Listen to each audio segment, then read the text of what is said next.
Hey, everybody, listen. Happy Friday, happy Friday. If you participated in Blackout Friday, let me know in the chat. Listen, I didn't buy a thing today, okay? Not one thing. And for whatever reason, I was itching to buy something. It's something about when people tell you don't do it, you just want to do it. I was itching to buy something, but I bought zilch, okay? And listen, we got a few more hours left, and if you participated, you know, to God be the glory. But listen, guys, it is Friday night, it's Trending Topics, and the title is called Misunderstanding. Misunderstanding. So, Janice Combs, Diddy mom, is being sued. An ex-executive who used to own 25% of Bad Boy Entertainment. He said he got bamboozled, swindled, bullied, coerced into giving up his 25%. He said Diddy came up in his face with violence, forced him to sign to give up his 25%. And he said that Mama Combs was the beneficiary of him losing his 25%. He said Mama Combs got it. He said he spoke to Mama Combs, and Mama Combs act like she didn't know what was going on. It was going to help him get to the bottom of it. And he did try to sue Diddy, but when he went to sue Diddy, the statute of limitations was up, so he was out. So now he's coming back, and he's going after Mama Combs. Can this count as elder abuse? Mama Combs is in her 80s. What are you trying to get from Mama Combs? This is crazy. This is insane. But Mama Combs is being sued. The Combs family can't catch a break. The man of the household is behind bars in Brooklyn. Two of the sons are being sued, and now Mama Combs is being sued. But we're going to talk about it. Is it just simply a misunderstanding? Then we got a couple who they had a disagreement, and they also had a storage unit. So they went to the storage unit. She told her man, she said, go in there and find something. Go find whatever she lost. She told him to go in there and find it. Then when he went in there, she stepped out, she pulled down the gate, and she locked him up in the storage unit. Now, she's under arrest, kidnapping, attempted unaliving. She's being charged with a whole bunch of stuff. So allegedly, the way they found him is 4 days later, he claimed he found his phone in the storage because it got lost. Now, I want to know what phone he had that for 4 days it held the battery. 4 days later, he claimed he found the phone in the storage. He didn't have nothing to eat for 4 days, and he told the cops that she locked him up. He was dehydrated when they got to him. And then when they arrested him, he was like, hold on, wait a minute. That ain't what happened. She ain't locked me up. Don't arrest her. He said these charges are too much. Everybody think they can play with the cops. I don't understand it. The cops are not for play. You called the cops. You told them a crime was committed. And now they arrest your boo for some heavy stuff. Kidnapping? Unaliving charges? And you wanted to take it back? They said, no, it's too late. Said it's too late. But now he trying to get his boo out. Shout out to all our third story. Shout out to all the landlords out there. Keep your head up. That is one thing I never ever wanted to do, is be a landlord and have rental property. It's a lot of responsibility, and God bless all of y'all that are in that business. Everything ain't for everybody, and that definitely ain't my ministry to be having tenants. This couple from North Carolina, they had the tenants from hell, literally. They was only in their property for 6 days, y'all. 6 days. Not 6 months, not 6 years, 6 days. And they destroyed their property. They got mad at them. They cut the water line on the toilets. They left. And their house flooded for days, until they started to get calls from the neighbors talking about, yo, water is coming out your house, it's in our yards, it's in the streets, it's everywhere. When they got to their townhome, it was like raining water. The fire department had to come. And it's destroyed, and they're suing them now. What kind of evilness you holding in your heart that you want to destroy someone's property to that level? You cut the water lines and destroyed their whole home? I'm not dealing with tenants. These people are crazy. And they suing them, and I hope they win. And I see y'all out there saying hi to me. Listen, I love you. I thank y'all for being here. And thank y'all for spending your Friday night with the diva. Yeah, RD, 6 days. And they destroyed their homes. Oh, my God. Hey, increased matter. That's a lot of rental properties. Condolences to the family. And that her husband passed away, but 30 rental properties. Woo! God bless her. It's a good business if you up for that. All right, Diva ain't up for that. I'm trying to go these people, pay your rent, trying to kick them out. I can't do all of that. Do y'all remember that Top Chef in Brooklyn was in the apartment for 4 years? He was a disgrace and didn't pay a dime of rent. 4 years. It got to be better laws around this rental thing. 4 years he sat not paying rent, and he was a freaking Top Chef. Disgraceful. Where can you live for free? Unless you're a kid living with your parents. Y'all know what I need in the chat. It's time to bring the people in the building, y'all. It's Friday night. It's trending topics, and the title is called Misunderstanding. What do I need in that chat? I need a choo-choo. All aboard, everybody. It is Friday night trending topics, and we got stuff to talk about. The title is called Misunderstanding. They coming for Janice Combs, okay? We got the boyfriend, girlfriend situation, and she locked him up in the storage unit because she said he was cheating. And when she shut the door, she said, that's what you get. Now she's locked up. And then we got the tenant terror. Let me bring the people on in the building. Hold on. Hey, in my opinion. Hey, Diva. Hey, Tay Tay. Hey, Savannah. Hey, Felicia. Hey, Wayne. Hey, Diva. Hey, y'all. Hey, Katrina. Hey, y'all. Hit the like button. Uh-oh. Oh, hello, chat. Choo, choo, choo. I'm going to get you, Felicia, from me not going out the shop today. Hey, Juice. Okay, Juice, radio and talk show. How you doing, Bo? A similar thing happened to a property we listed for an investor. Someone broke into the home and poured concrete in the tubs and sinks and ran the water. The fire department called us to let us know. That's horrific. What is wrong with people?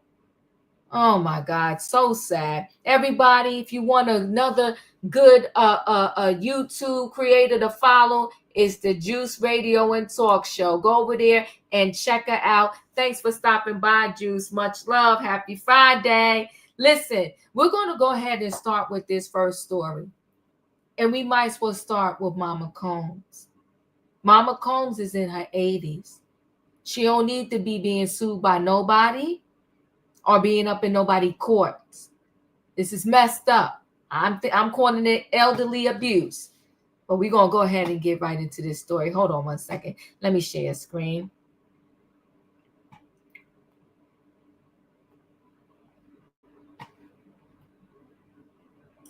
So Sean Combs' mom sued for fraud by Bad Boy co-founder Kirk Barrows. Barrows claims Janice Combs secretly and unlawfully assumed control of his stake in the record label. Bad Boy co-founder partner Kirk is suing Sean Diddy Combs' mom, Janice Combs, with claims she secretly and unlawfully assumed control of his 25% ownership and stake in the record label after her son allegedly coerced Barrows into signing over his share under threat of physical violence. In the new lawsuit filed Wednesday in Manhattan Federal Court, Kirk claims he only recently learned about Janice's alleged fraudulent concealment of her role in the purported 1996 effort to wrest away his ownership stake, and that his allegation is not barred by the normal 6-year statute of limitation. He claims an investigation that started last year uncovered irrefutable evidence that in or around 1998, Janice secretly received and unlawfully assumed control of his 25% ownership stake in Bad Boy Entertainment. Kirk, who was Bad Boy's president before his dramatic ouster, previously sued Sean Combs and lawyer Kenneth for allegedly cheating him out of $25 million. He alleged that in May 1996, Combs stormed into his office wielding a baseball bat and forced him under duress to sign a contract that forfeited his ownership rights. His lawsuit was eventually dismissed as beyond the statute of limitations.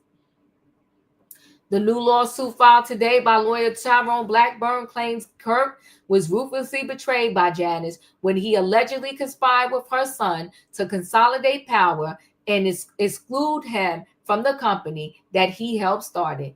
Janice, identified in the lawsuit as Janice Smalls, purportedly shifted blame entirely onto her son as she remained in contact with Kirk over the ensuing years, his lawsuit claims. Smalls carefully maintained a facade of integrity, portraying herself as an innocent bystander while orchestrating plaintiff's financial and professional downfall behind the scenes. The 53-page filing obtained by Rolling Stone states, through false assurances and calculated deceit, defendant Janice led plaintiff to believe that she had no knowledge of the fraudulent transfer, effectively surpassing any opportunity to plaintiff to reclaim his rightful stake in Bad Boy. Attempts to reach out to a lawyer or spokesperson for Janice were not immediately successful today. Sean Combs, meanwhile, remains in custody in Brooklyn, awaiting criminal trial on sex trafficking and racketeering charges. According to the new lawsuit, Janice forcefully reassured him over the years that she would help rectify the theft of his ownership interest. He says that never happened, and instead he was blacklisted and left destitute. He claims that as of 2021, Janice saw his expertise and assistance while developing a historical documentary on the history of Bad Boy. Burroughs claimed he agreed to provide assistance, but that Janice subsequently reneged on their agreement of compensation. Burroughs' new fraud lawsuit also includes claims for unjust enrichment and deceptive business practices. He's asking for compensatory damages of the value of his 25% ownership stake or the return of his ownership interest. He's also seeking an independent audit of Bad Boy's earnings from its inception and punitive damages. Why would he want 25% of something that is in the gutter? I don't know. But in my opinion, your thoughts? So I don't trust Diddy or his mama. Oh my. And I think they are reaping what they sowed.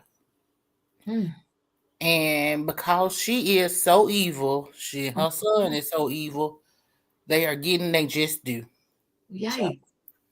Get your money, son. Ooh, Savannah, your thoughts? Wasn't this the same 80-year-old that showed up with fishnet stockings, a leopard print bodycon dress, and a Shirley Ralph wig? I have no sympathy for Miss Madam J, mob boss Combs. I agree with opinion. This is karma coming back to bite her and her son in the tail, and it's just it's overdue. It is overdue. See, when they were doing their dirt, we didn't have social media, we didn't have cameras on phones.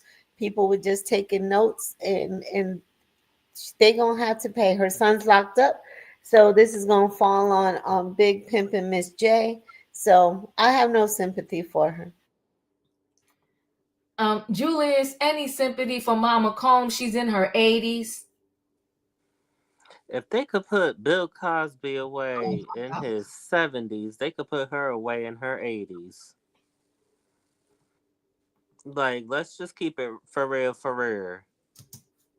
Like, it, like, hello. She'll want to be madam like the character portrayed by Eva Marcel so effortlessly. Honey, you look atrocious. That 1970s Afro disco hat, but honey, get some Afro sheen, some hair some oil sheen, make it look presentable, especially when you go in the court. You don't look like you walk in the street when you go into the courthouse. You act like you have some decorum. She don't got no decorum. So guess what? Ain't no sympathy over her for her lack of decorum. Ooh, well, you're rough on her tonight. Wayne, your thoughts? I wouldn't care if she was 90. Oh my gosh. Okay, if she wronged this man and it's proven in the court, he needs to get everything he deserves. Okay, she want to walk in that courtroom like she 30, 40 years old. Well, you need to go to the doctor, get yourself some heart medicine or whatever you need to go through this trial. Because if you got ill-gotten gains from this man, he needs his money. You didn't had it too long. Okay, you talking about elder abuse? Try accountability. The only difference from her than years ago, from what I understand, she's just an old gangster. That's all. Oh my gosh. And he need to get it. She 80-something years old. She got more years behind her than ahead of her. So he need to start trying to collect now before she meets her demise.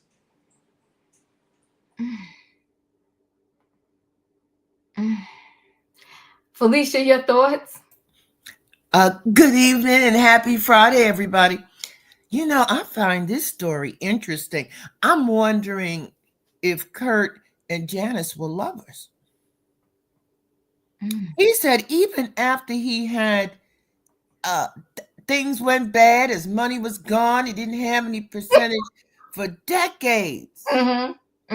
Holmes was an ear for him, a consultant.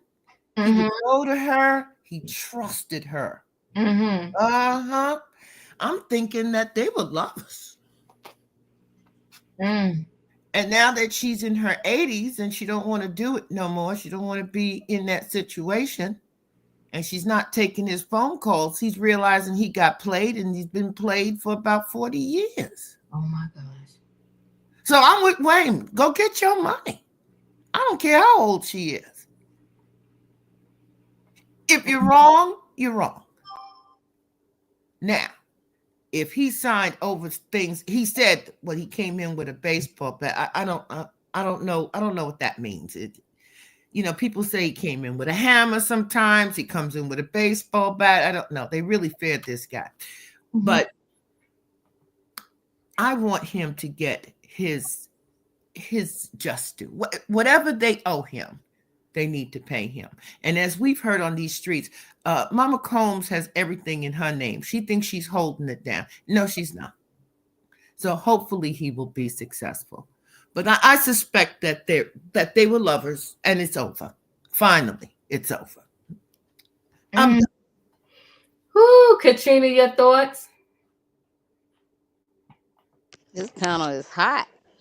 Mama Come is an old time battle axe.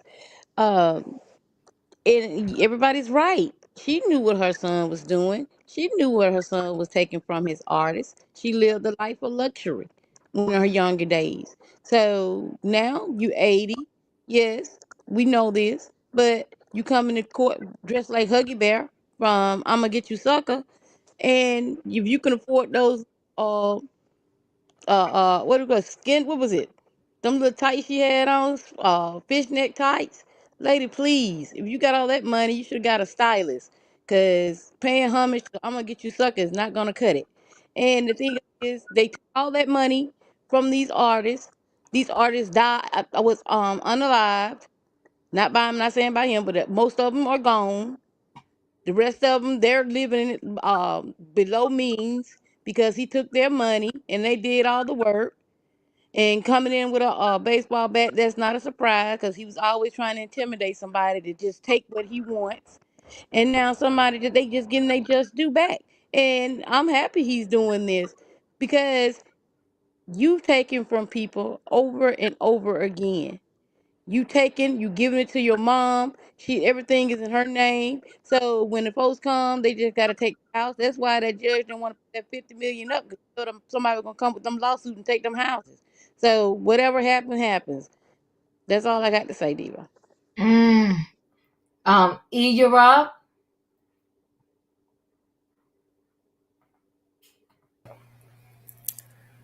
Hello. Hey. Hi. Hi. So I may have gotten the story wrong, so please steer me right if I go left. I believe it was stated in the beginning. He had 25% stock in the company. Okay, so from 1998, the judge ruled that the injury had exceeded the statute of limitations. So the problem I have is that if the injury was as significant and violent as he claimed, why was he still in contact with Janice after all of these years and entertaining the idea of continuing this working relationship and working on a documentary regarding a record label which stocks were stolen from him? Because to me, that would be an insult to injury. I believe something happened. Bad Boy Entertainment has a history of robbing artists of their royalties. We know this, and stealing money. But in the eyes of the law, when you continue to enter into new business dealings after being robbed, threatened, and ethically mistreated, then every egregious act which took place prior is forgiven. So there is a saying that people tell women when we are victims of DV. And the saying is, when we finally get sick and tired of being sick and tired, then we will do something about it. It's been 27 years. And so that is a long time to be sick and tired. And I'm not so certain that there's going to be a big payoff in the end, especially with this attorney. But I do find it interesting that Janice is listed as Smalls because the first thing I thought about was Biggie Smalls. Biggie Smalls. And I just think that sometimes there's a blessing in letting go. And perhaps rather than seeking damages for what is no in your name anymore, perhaps a bigger reward would be in starting something of your own, building something new. And hopefully that is what he does. Build something new. Yeah, you connected to what Felicia connected to a little bit. She just called them lovers. But why would you stay in contact with the thief that you claim stole your, like, it just don't make no sense. Tay, your thoughts? I said good luck to Mama Combs. Make sure you got a good lawyer, Mama Combs. Yeah. And tell me, where's my money? I need my money. Pay what you owe me. Don't act like you ain't forgot. Where is my money? That's all. Thank you. All right, y'all, we're gonna go ahead and roll right into Diva, this. I'd like to come back and answer that. Oh, go ahead. Okay. So let's say they were lovers and he was in love with her and wanted to marry her. And she was, stringing him along. Letting him know that's going to happen. We're going to be okay. I love you too. Yes, yes, yes. And then he found out he was being played all this time. And he's nowhere near young. He old. He right up there with Gayle King, okay? No, he's not building nothing. And if he didn't put anything away for Social Security, well, he'll be on the street. Maybe somebody will pick him up and bring him in. It's over. Well, you well, wait a minute. Hey, I think that I would like to respond, and I love these Debate. Well, no, I love these types of engagements, and of course, I respect everything Miss Felicia said. But I would like to counter and it's never too late to start over and build, as long as you have two hands that move, long as you have 2 feet. The biggest muscle that you have in your body is your brain. That's your biggest muscle. All you need is to put a team around you who can believe in your vision. It's never too late for him to build something new, because when we look at Joy getting terminated, she has a following, but now she has to transition and build something new. Each quarter of our, not quarter, I don't want to use that. There are phases in our life where we sometimes have to pick up these pieces and start over. And no matter how old you are, as long as there's breath in your body, we have to find the courage to persevere and build. We have to, because the alternative is self-destruction. Don't you think? All right. Okay. So let's go ahead and roll into our second story, everybody. This second story, I'm going to do the story with the boyfriend girlfriend, and she locked them up in the storage unit, and then he wanted to come back and say, "Hold on, no, wait a minute, don't do that." But he a day late and a dollar short, because now she in trouble. Hold on, where am I at? I think this is it. All right.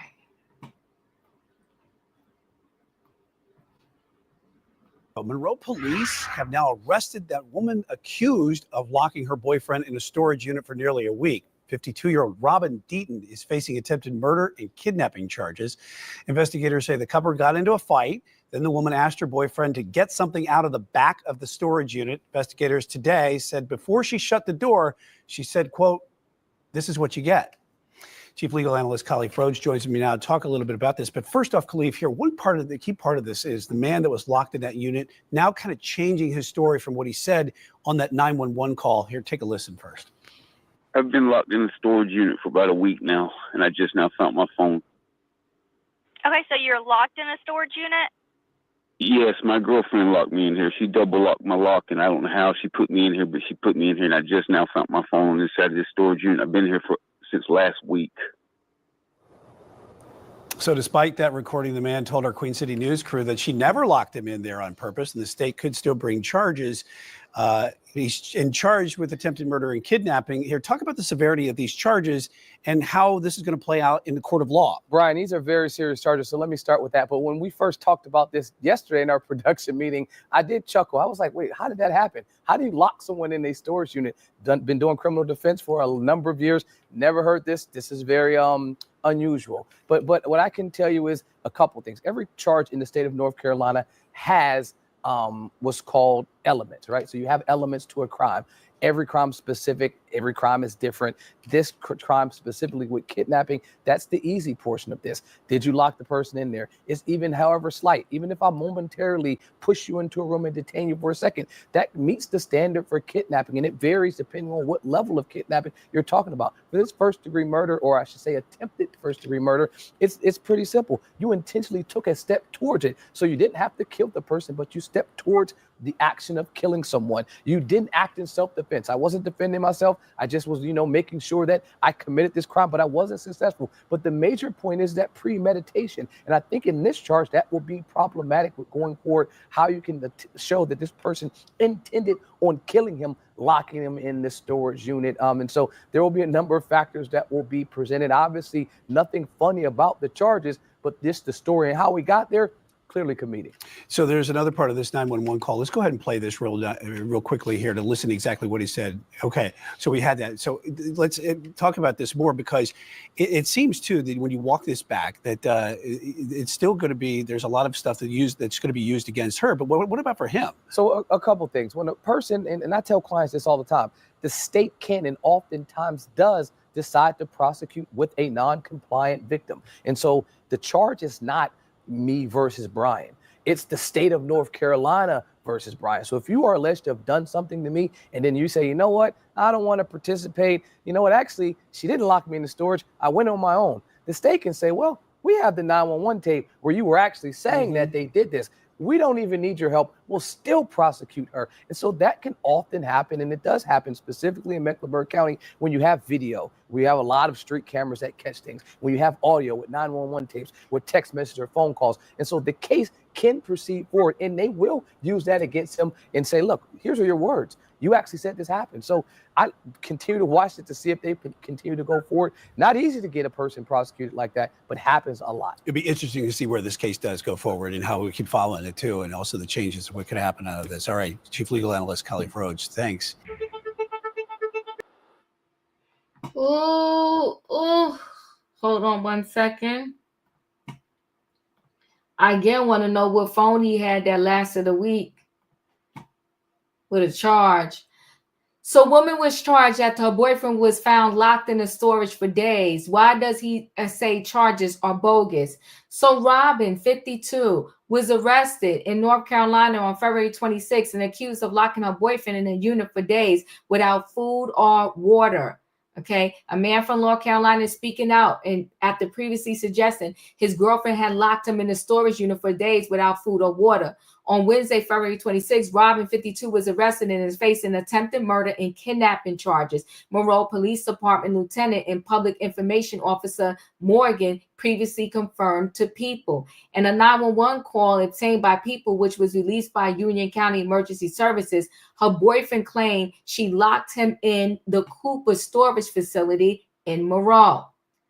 Malone told People he'd been at the facility since Thursday, February 20th, without any food or water. However, the man has since claimed he fell asleep in the unit. His girlfriend didn't realize and locked the door. Malone told People in an email.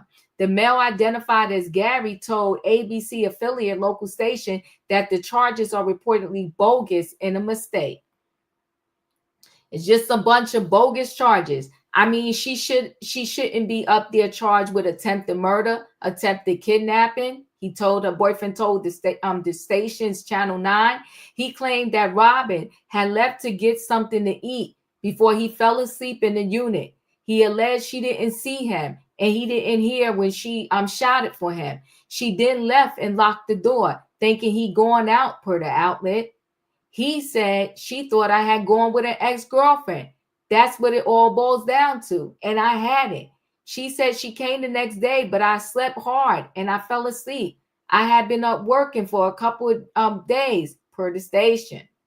He also said in the email to People regarding the comments, the detectives followed the facts of the case with corroborating evidence to support the charges. The charges have been filed and the case has been turned over to the district attorney's office. Unfortunately, it's not uncommon for a domestic violence victim to recant their initial statement or testimony.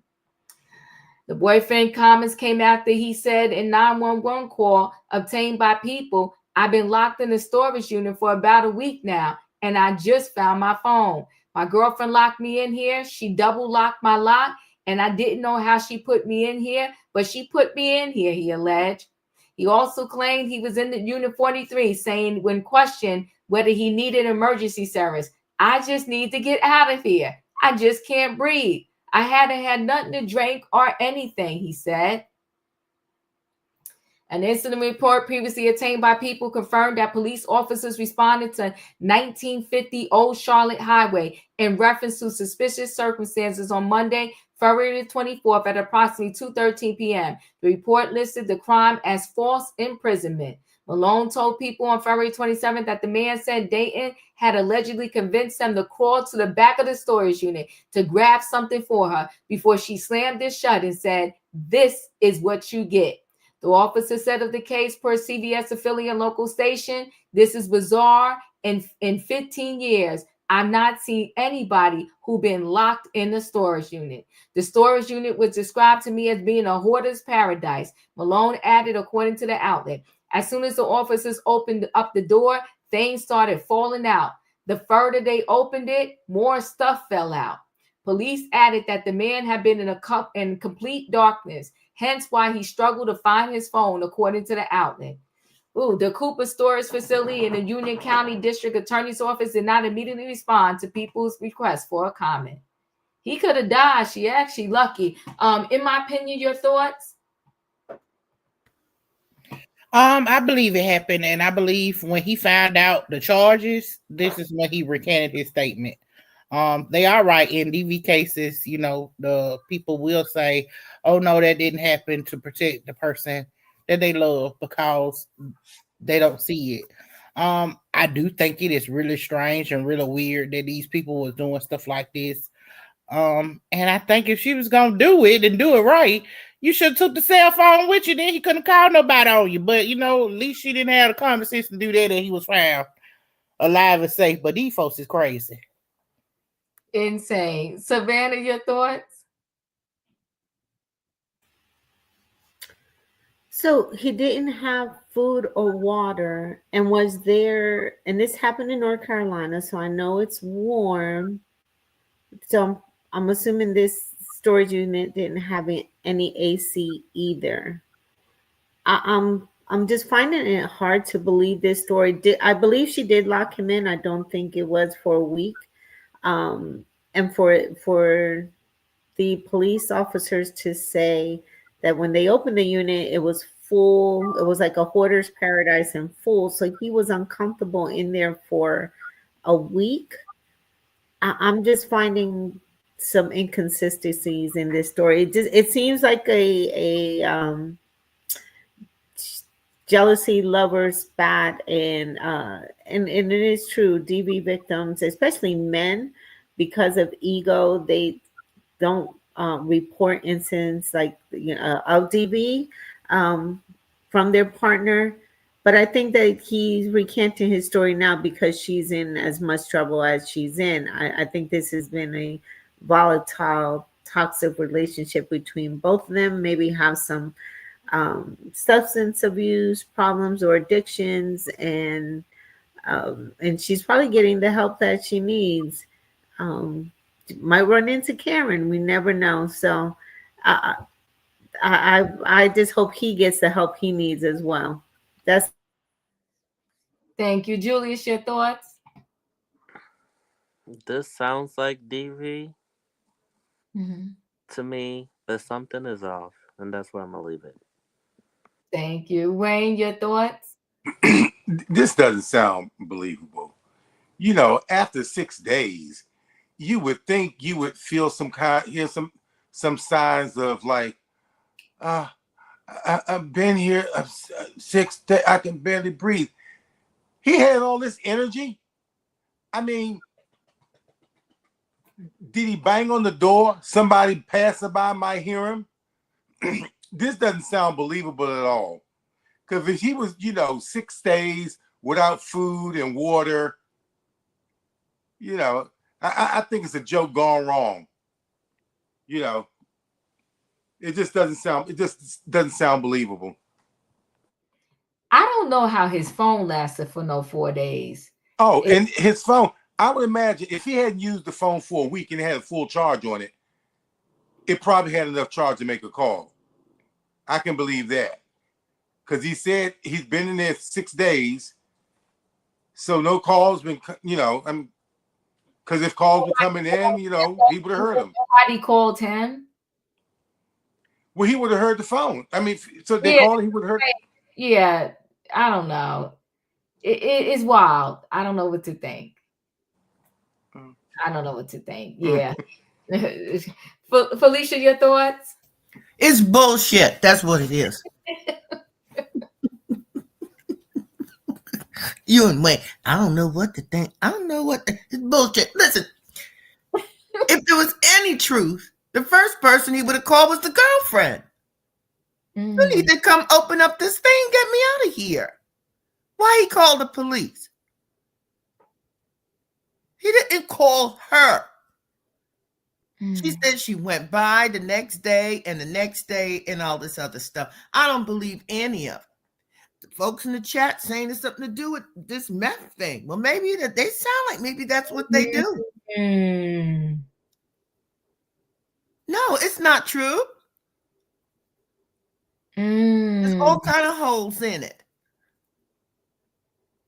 So I mean, no, nope, and no, and no. I'm done. Katrina, your thoughts? Exactly, it's bullcrap. Because how you gonna tell me that she said this what you get and flip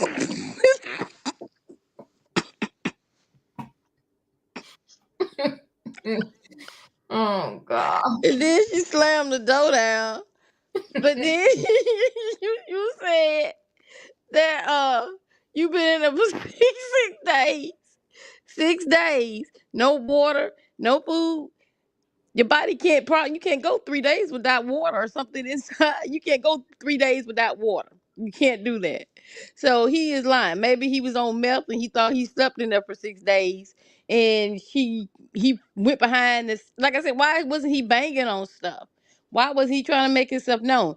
They're both lying. I think they both need to be locked up. Cause you lying, cause you saying that you said this to the police, and now you saying that this didn't happen. You trying to recant your story. Both of them should be locked up. But I don't know what he did to her. That maybe he took more than what he's supposed to took from her with the substance or whatsoever.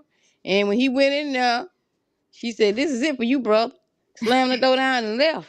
Because, like I said, this is not making any sense. They both of them lying. Both of them need to be locked up because both of them characters. That's all I got, Diva. Thank you. E, your thoughts? Well, I think Gary needs to be brought up on charges for making a false police report. I think that it said after 4 days, he finally called the police. Didn't it say after 4 days? Yeah. And he could not see. He could not see and he could not breathe. I think Gary was delirious because I'm just thinking about it. He said on the call, she put him in there and he did not know how. He had no memory of it. But then he said she double locked the door and that she said, I quote, "This is what you get," end quote. And then he said, okay, I cannot breathe. But then he said he was asleep for 2 days straight because he came back once he realized that the police were involved, because I believe that police call was in a panic. I believe he had just woken up from a nightmare. And I must believe that because the man was so delirious, he forgot he even had his cell phone in his pocket after all these days. I think Gary has some mental and physical impairments, and I believe it said that he was 43 years old. But I'm just convinced after he recanted the story, something's not right. Now, if I have to believe this is true, because, stranger things have been happening. This happened in North Carolina, and they've been having a lot of storms over there on that coast. I wish Leo was here. But, it's hard for the people over there right now in North Carolina because, especially for women like Robin, I think that's her name, the mask is finally coming off. These women are grappling with reality hitting, coming to terms that they are the biggest recipients of DEI. And, these women are struggling with the reality and needing something to hold on to. She's 10 years older than him.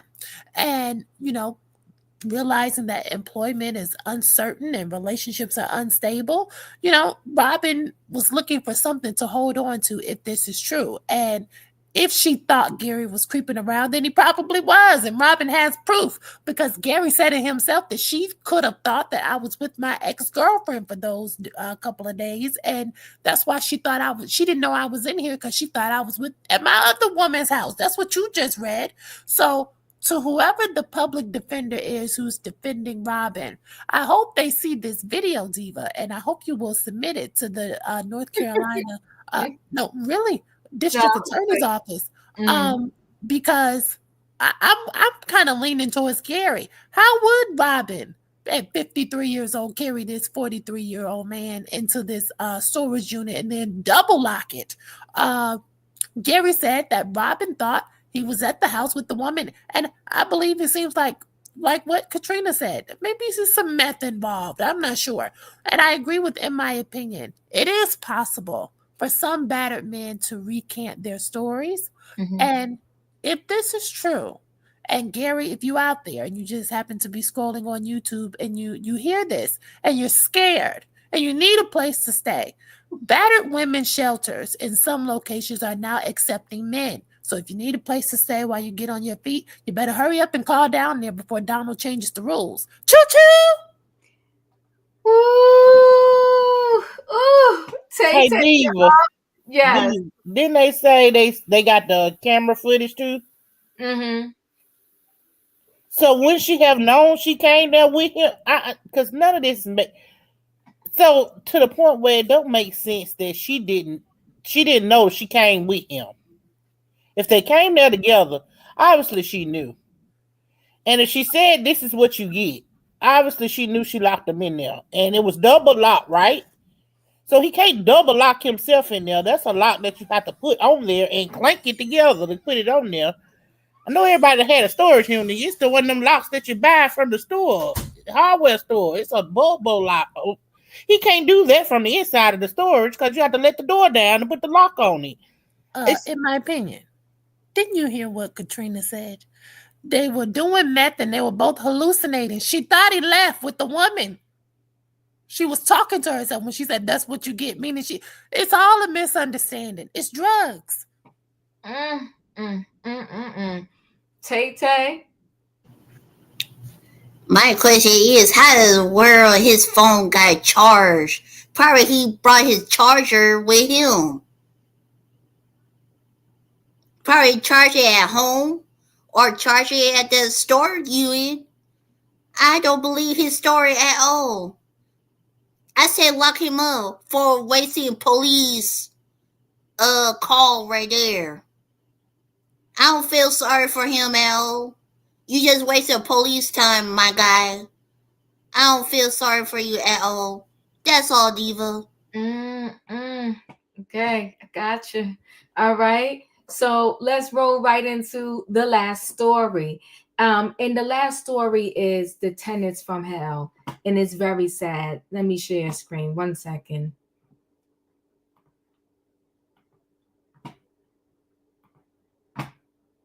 Tenant, you know the importance of that relationship.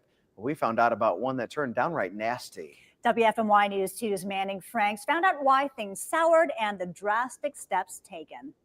You've likely heard stories of nightmare tenants. They checked all of the boxes. They had a good credit score. They had good jobs. But for the Morgans, that nightmare became a reality. As we arrived to the property, it's completely destroyed. While they live in Charlotte, Ansley and Hallie Morgan own a townhome in Greensboro, and their last tenants, they claim, were less than ideal. Initially, things were positive, but as they got into the unit, we got a sense that they were being extra nitpicky about certain things. We're talking scuffs on the floor, dust in the air. They even asked that we would plunge their toilet. These small interactions seemingly led to a disintegration of the relationship almost immediately from move-in. They were in the property for 1 week.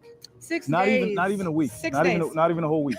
And on February 17th, My husband gets a phone call from our neighbor in the adjoining unit, and she says that there's water all in her property. Then I get a phone call from my other neighbor, and she says that she sees water all into the parking lot. when the Morgans arrived from Charlotte, they were stunned. It looked like it was raining inside of the house, water coming from our light fixtures, and it was truly devastating to see all of our hard work over the years pretty much just be in shambles, because we're not people who come from money. We're not people who have a bunch of properties.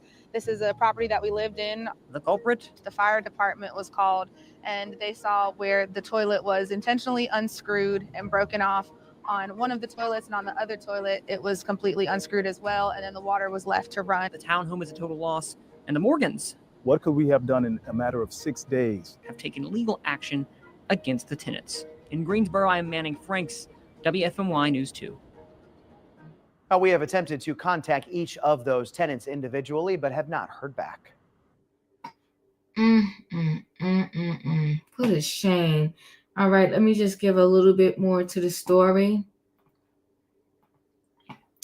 So tenants allegedly intentionally flooded landlord's home with toilet water at the rent dispute, the lawsuit states. A North Carolina landlord claims two women renting her home cut the pipes before moving out 1 week into their year-long lease in a filing obtained by People. North Carolina homeowner Haley Morgan is sharing how a landlord's worst nightmare became reality for her and her husband, Ansley.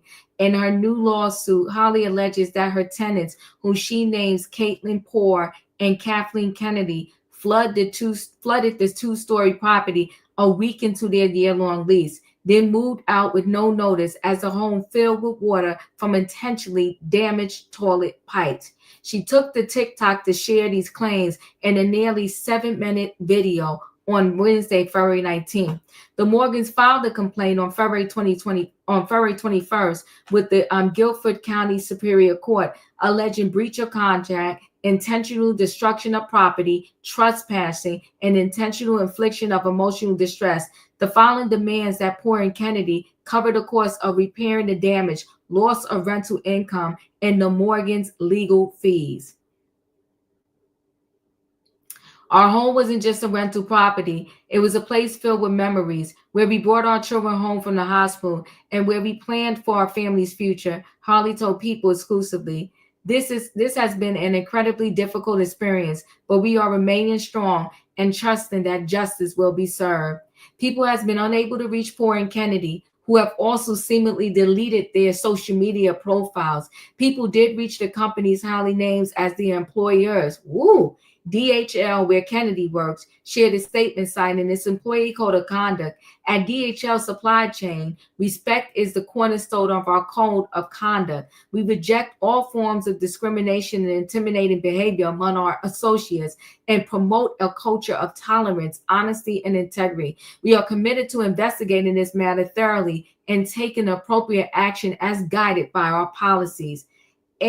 Which Atrium Health shared a statement clarifying that Poor is still going through the pre-employment process and has not started their role with the organization. We take these allegations very seriously and are actively investigating. In the complaint, Holly claims that the two women moved in on Sunday, February the 9th, and were immediately dissatisfied with certain parts of the unit.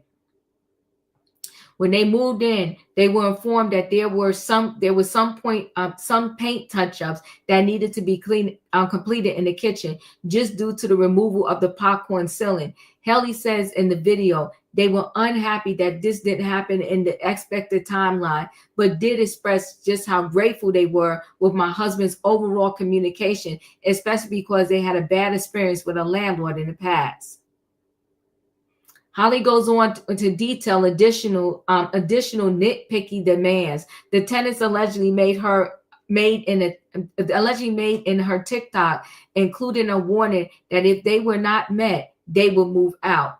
One in particular was a red flag for the Morgans to fix a toilet that was clogged with their own human feces. Holly includes a screenshot of the text message from the tenant, including a phrase in her video. The Morgans say they're obligated and fix the clog. The landlords reminded the tenants that if they did move out, they would need to break their lease and forfeit their February rent and security deposit. Holly alleges this led Poor and Kennedy to verbally assault them. They proceeded to use racial slurs, including the N-word at my husband, Holly claims. Following the unsettling altercation, ANSI decided to do a home inspection on Friday, February 14th as a quality check of their property. The home was up to par on this visit. However, the following Monday, February the 17th, Holly received a call from two neighboring units, and soon after, their homeowners association expressing concern about water coming into their homes and flooding the street and the parking lot.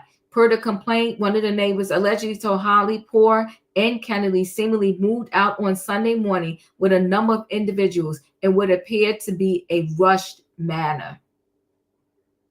Holly and Ainsley claimed they rushed over to their property and were faced with shocking damage. As we were pulling up, there's water covering the parking lot. There's water on the outside of our house, water surrounding the property, coming out of the side paneling. The fire alarm is going off, Holly says. We open the door and there's water everywhere. The first and second floor is completely covered with water, seeping through everything. Basically, the ceiling is caving in. According to the complaint, the local fire department arrived and informed the homeowners that the tenants allegedly unscrewed the toilet and intentionally damaged the pipes. We saw both of the pipes on both toilets were destroyed, as Holly. They completely destroyed our home to the point that it is uninhabitable.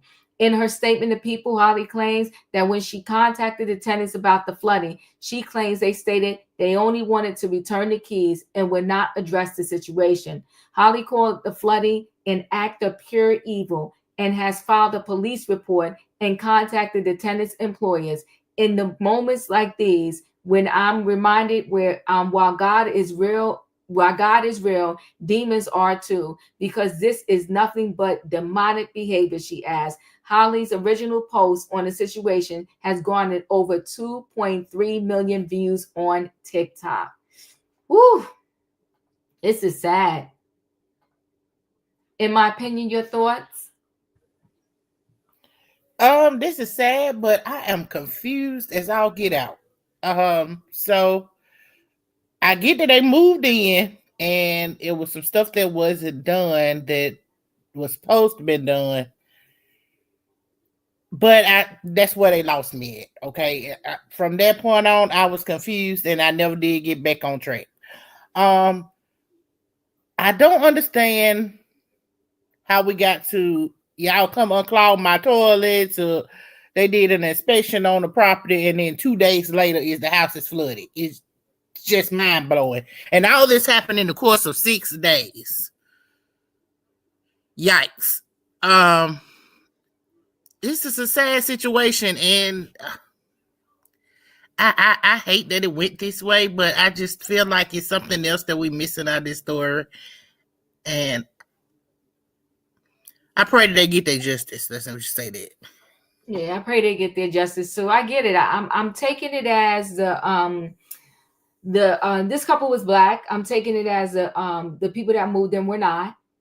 And I'm taking it as they just had some hatred in them. And when they told them that they could move out, but they're not going to get their deposit and stuff back, I think they got angry. And I think they destroyed their home. And one of them, as we see now, they didn't even start their job yet. But Savannah, your thoughts? I was the same mindset, Diva. This would seem more of a hate crime to me because this is heartbreaking. These people, in a matter of 6 days, the amount of damage that those two women did to this property, it's more than these two homeowners. I mean, I'm pretty sure they have homeowners insurance that will take care of some of it. It doesn't say whether the renters had renters insurance. I mean, this is a complete gut of the townhouse, and they're going to be at a loss here. The landlords, unfortunately, it is so sad. As a former landlord, that is one thing I hate and I will never be, because I also had tenants from hell, and they caused me over $10,000 worth of damage. And when I tried to take them to court, my lawyer said I would spend more money fighting them. The tenants filed bankruptcy, and so I wouldn't get. I wouldn't even be able to get what I paid for the retainer fee for my lawyer back. I would probably win less than $1,000 back because they had filed bankruptcy, and these people were military that I had rented to, and they destroyed my house with water damage as well. So tenant landlord laws, and they vary by state, but the landlord is hardly ever protected because they figured you can go through your homeowner's insurance and repair and reap some of the damages, but you don't get everything. There's a loss of income to pay the mortgage there while there's repairs. There's a lot that the homeowner is going to be out of. And it looks like these two homeowners it's going to take some while to repair and get that townhome back to where they can rent it out again. And you just never know who you rent out to. But these two ladies, karma always spins a block, and they'll get them back, whether in the front end or the back end, they'll get them. So I just hope that they recover their losses soon enough. Yeah. Where am I at? My screen shifted. Felicia, your thoughts? Okay. I've got so many things going on in my mind about this. And I'm with the opinion. There's just so much missing here. But if I go on what we do know, it probably was a situation with getting their money back. Right? So sometimes you're better off just paying the money back or upfront, because what happens on the back end is tens of thousands of dollars. I know initially to this couple, they probably fixed the place up. They prepared it. They were ready to welcome them. The wife said that this was where they had welcomed their children and everything. And so they probably did a very good job. But these people didn't have your family treasures there. This was just a place for them to live. They didn't have the history. They didn't understand the sweat, what you gave up, what you sacrificed to make it happen. So you were looking at them to be the kind of investors, I think, that you and your husband were. So I'm just going to throw out a number because it was a townhouse. So let's say that they paid $1,200 security and $1,200 for a month's rent.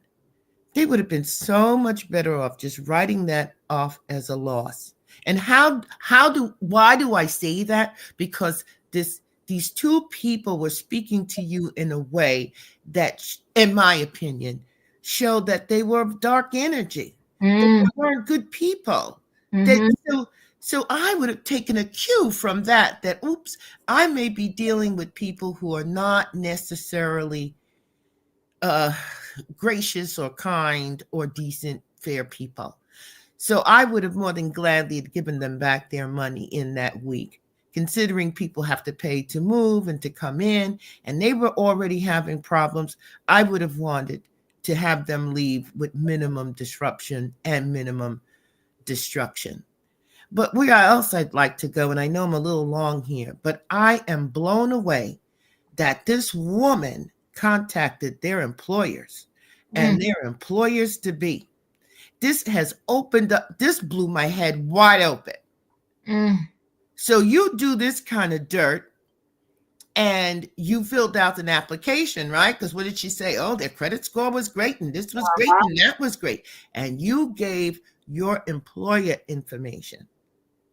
And when she had contacted them, she said, the only thing they said, well, we want to return the keys. And she said, oh, hell no. We're going to do a little bit more than that. Heads up, people. Heads up. When you're putting down your personal information these days, and whether or not one or both of them did it, because we don't know, right? They both did it. She called both jobs. Yeah, Yeah. but what I'm saying is one of the tenants may have I see. loosened the toilet. The other one might have just said, listen, I'm out. I don't want to stay here. Whatever, for whatever reason. And the other one may have done it. And you didn't even know. Because the other one don't have a job. They're looking. And the other one has a job. And now they're saying they're going to look into it. Ooh. This to me is like, wow. This is a whole new different portal of people going into your private life and exposing you. So whether you did this or not, your employer now has gotten a phone call saying that you may have been a dangerous, damaging person and may not want you. This is everything. I'm telling you, my head is swimming from this, but I'm done. Thank you. Thank you. E, your thoughts? Well, I was still thinking. So let me try to talk this out, and hopefully the words will come the way that they are supposed to. I'll start here. What a beautiful Black couple. They were so beautiful together, and it's so sad when you begin to try to do something new and it ends this way. But there was one thing that was key. The landlord said, they seem like good people. These people are strangers. And when you're making a decision off of numbers, and they said, oh, they had a good credit score. I didn't hear anything about prior rental references. Maybe they did, and maybe they just didn't say it. But that the key point, which indicated to these two people that, this was a good couple to rent to, was they had a great credit score. And I say people need to get away from solely relying on credit scores so heavily, because a credit score does not purely indicate the kind of renter you are getting. They may have a 700 score, but they might do meth, shout out to Katrina, and smoke weed and play loud music and bring a bad feeling to the neighbors, have dog feces all over the place. Meanwhile, a Black single mother with a 500 credit score may have treated your property right. This is a learning opportunity.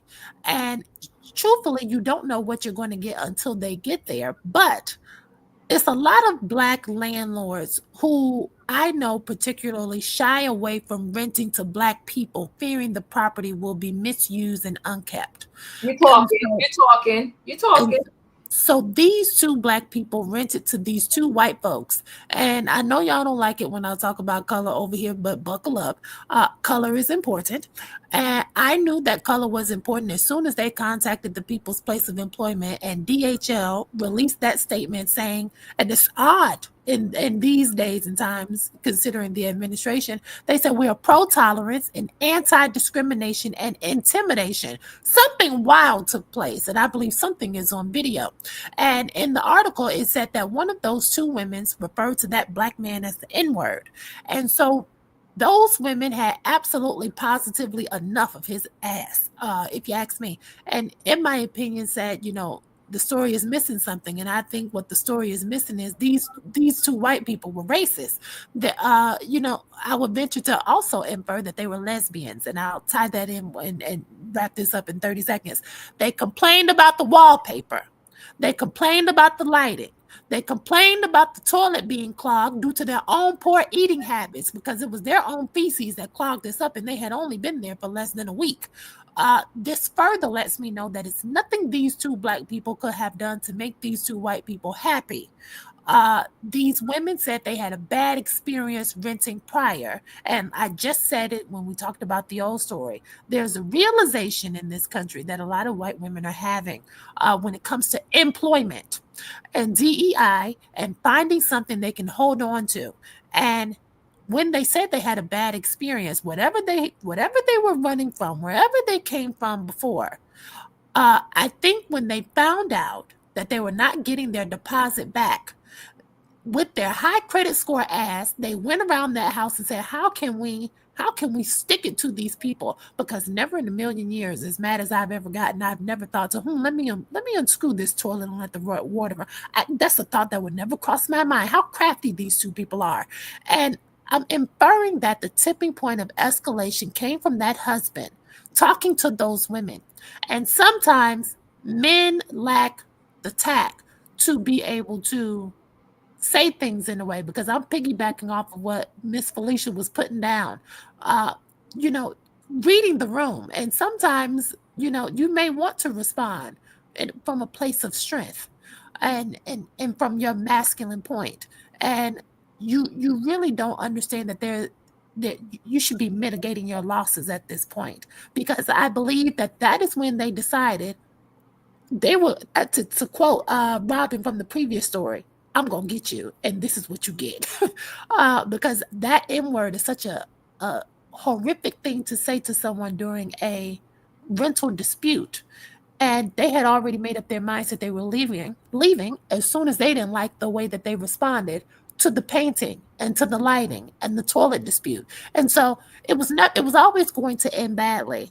And it's unfortunate, but I hope that more Black people who are leasing out and renting out properties, that we stop looking down upon people who look like us when it comes to these rental applications and solely relying on a credit score during times like these, when there are so many good Black people who are struggling to find a place to stay, who are struggling due to whatever has happened prior on their credit report, but they're sometimes working 2 and 3 jobs just to be able to pay rent, and sometimes these people need a chance.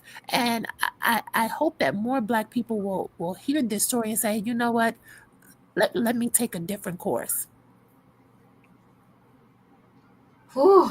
Thank you, E. My screen did shift a little bit. Savannah, did I come to you already?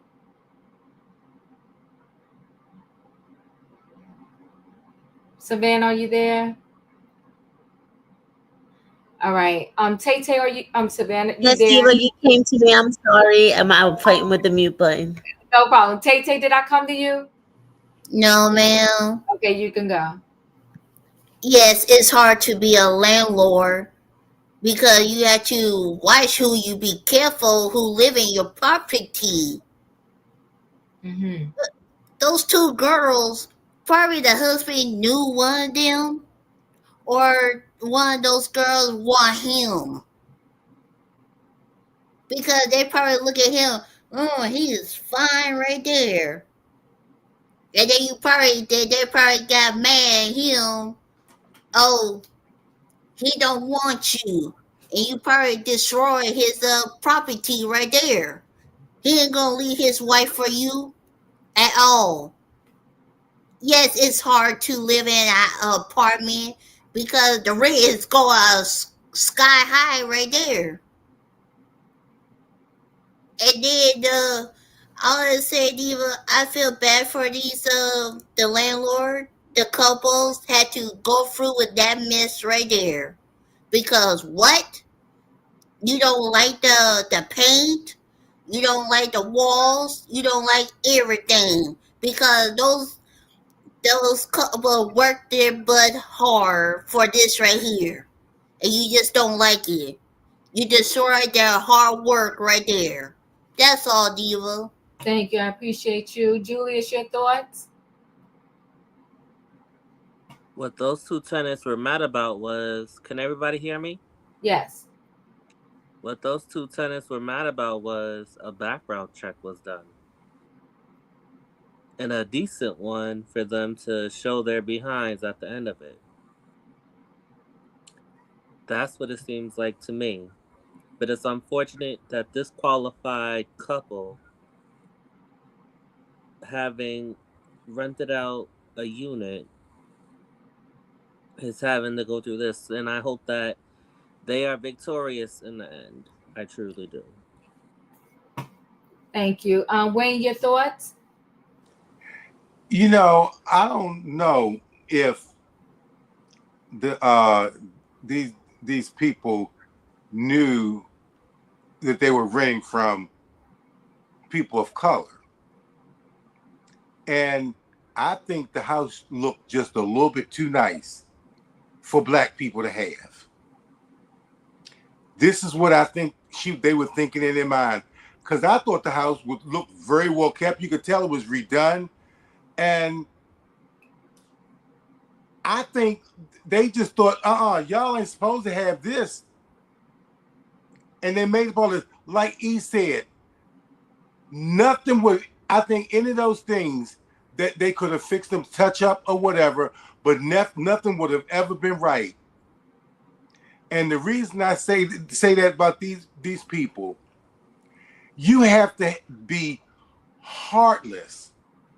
You have to be evil. It has to be something down in you to destroy the home. They wanted to destroy the home.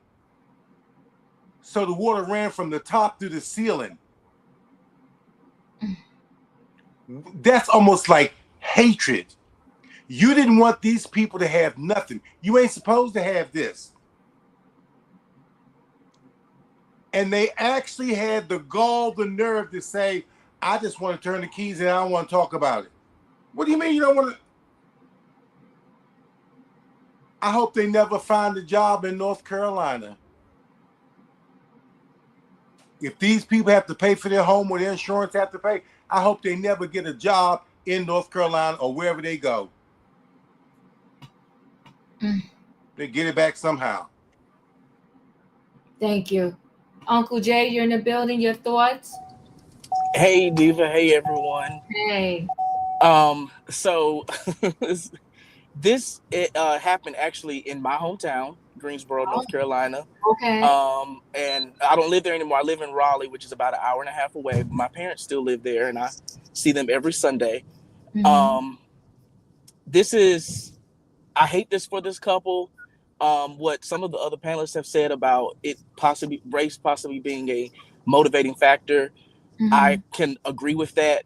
If anybody knows the history of Greensboro, the A&T4, who were the genesis of the civil rights sit-in movement back in 1960. They sat down at the Woolworth's counter in downtown Greensboro. So it is not unusual for something like that to be the reason why a situation like this occurred. Also, as one of my family business is rental properties in North Carolina, and we're actually dealing with not the same situation, but the destruction of a home. A couple days ago, one of our homes caught fire and burned completely down. And so, sorry to hear that. Thank you. And it had a tenant. The tenant was not paying their rent for some months, and all of a sudden the house is burned down. They do things like this happen, and I really hate it for them that they're having to go through this.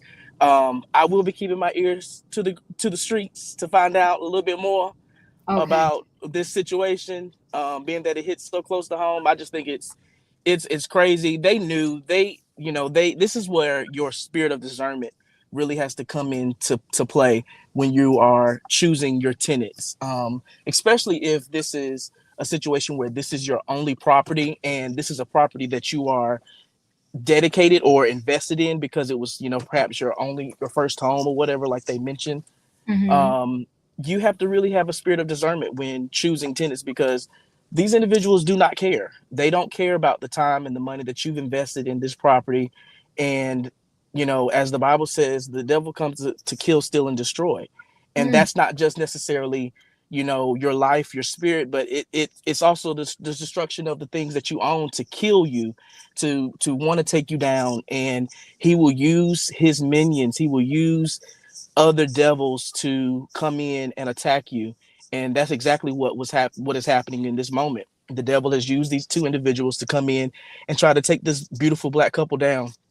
And I just pray that they are able to fully recover, to regain everything that they've lost, and that this does not deter them from wanting to, continue on in the rental space. There are a lot of great people in Greensboro to rent to that need housing.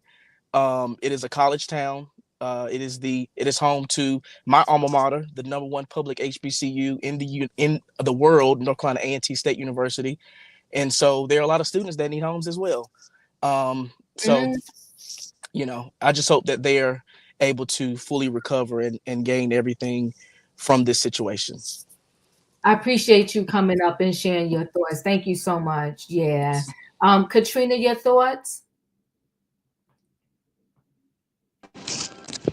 Yeah, Diva. Before they signed their contract, did they do a walkthrough and found all these problems before they gave the people their money? Then you get in there and then you say this problem, that problem, this problem, and saying they wasn't fixing anything. Why didn't you just break your contract and just tell them that we don't think it's going to work? Which contracts goes to wire, and maybe they said if you can't break your contract unless so and so. But I'm like, didn't you do a walkthrough before you went through this? Before you signed the contract? Before you did all that? And maybe they want to break the lease, and the landlord wouldn't let them. So they destroyed their home. I mean, they say, if you're gonna keep my deposit and first month's rent, we're gonna make sure you pay for it. And they're gonna have to gut the heck out of that house because that house gonna be full of mold. They're gonna have to. I mean, they're gonna have to do a lot of work now, especially with the way it was looking right there. All that stuff gonna have to come out of there. They're gonna have to do a lot of work. And like Felicia said, maybe you should just gave them back their money and let them went on their way. Cause you finna be out way more money than what you charged them with that first month rent, last month rent, and safety deposit. You finna be out way more than that. But that's all I got, Eva. Yeah, hindsight is everything, and they like they said, they're a young couple. They probably was able to move into another home, and they figured that was their first home. Let's just rent it out, and we'll have this rental property. Because a lot of people, that when you go to some of these seminars and things, they try to talk you into things, but when you do certain things, it got to be in you. To me, it got to be your ministry, right? And I'm not saying it wasn't theirs, but I think it was a hard lesson to learn. And I think, like E mentioned, sometimes you got to use a mixture of a whole lot of stuff when you're deciding, who do I let into my rental property? Because credit score is not the end all be all, as we see with these individuals. And then they said out of their own mouth about trouble with their last landlord. Get some references. And that's why, it might have been more beneficial if they had I'm trying to think of what you call, it's a company that rents out your place for you, but they're used to doing this. Management properties. Thank you. Management. Yeah. Maybe they need to use one of those in the future, because they not only just look at your credit score. And I'm not saying this couple didn't do more of their due diligence. I don't know. But maybe they need to use one of those companies, because those companies, they look at everything, the whole picture, and they check your last places that you live to see what happened with those before they perhaps rent you this property to you. And then I believe those management companies, they also will take care of when your tenant says there's dust over here, or this needs to be plunged, or whatever. It's just a lot. I do feel for them, because that townhouse is going to have to be gutted to the studs and then redone. Very sad. Yes. You're right, because the management companies will handle the maintenance requests, and they put in the ticket, and I feel like they will have the better verbiage to articulate when the no's are no's and when the maybes can be attempted. And so that can be a way to kind of mitigate the losses, where things don't come across as so heated and personal with the owners. So I think that's an excellent idea. Yes. You just said something really good. Diva, do they not have like a grace period in North Carolina? Because here in Alabama, like if you move in and it's not a good fit for you, you have like I think it's 48 to 72 hours to back out. Even if they did, if you saying this, the standard is 48 to 72 hours, they was there 6 days. I understand that, but then they start initially saying something the day of, because that was the reason why. That's true. You're right. Either way, these two young ladies, this was in them. They were messy. And I'm gonna lean back towards Felicia. And 6 days, I would have just gave them back their money. would it be in 6 days? I think the minute the husband said, you're breaking the lease, you're going to forfeit this money, they lost their natural mind, and then they decided they was going to destroy their home. I really do. It's sad and they're dead wrong, but I think that's exactly what ended up happening. And so having a management company, it takes away the emotions, because that couple has an emotional attachment to that home. And no one, even when they get good tenants, you every now and then people luck up with these tenants that treat their house like it's their own, but those are far and few in between. So I really feel like that this couple is too connected to that home that they need a management company, because their thing is personal with the home, and nobody's gonna come in there like the personal. Very rarely do people treat your stuff better than you treated it, or just as well as you treated it. But listen, guys, I appreciate y'all being here. It was a great trending topics. I called it misunderstanding. You know, Janice Combs getting sued. You got the boyfriend saying it was an error, get my girlfriend out of jail. That's not what had happened. And you got these tenants from hell. But you know what? They really gonna learn a lesson, because both of them will probably end up losing their job. Well, the one that never started, I doubt she gets the job. And the other one, I think she's going to end up losing her job. But thanks for being here. Y'all know the routine. If you didn't hit that like button on the way in, hit it on the way out. Good night and goodbye, everybody. Do not cheat the devourer.